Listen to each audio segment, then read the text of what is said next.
तुम ये देखो तुम्हारी ये एएसपी बहन कैसे ताल्लुक का जोड़ती है। ठीक है आपी, अल्लाह के बाद बस आप ही सहारा है। अरे परेशान ना हो, देखते हैं इस गुल की खुशबू क्या रंग लाती है।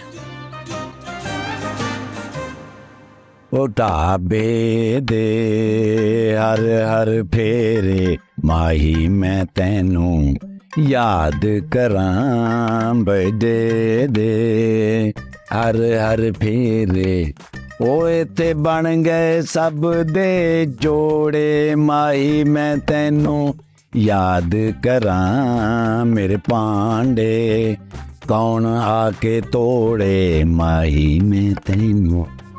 नहीं मैं तोड़ दियां तेरे भांडे, एडा तेनू साड़ा जोड़े बनन दा आया वड्डा बन गए सारियां दे जोड़े। तेनू बोलना ही चाहिए सी टैडी बकरीए।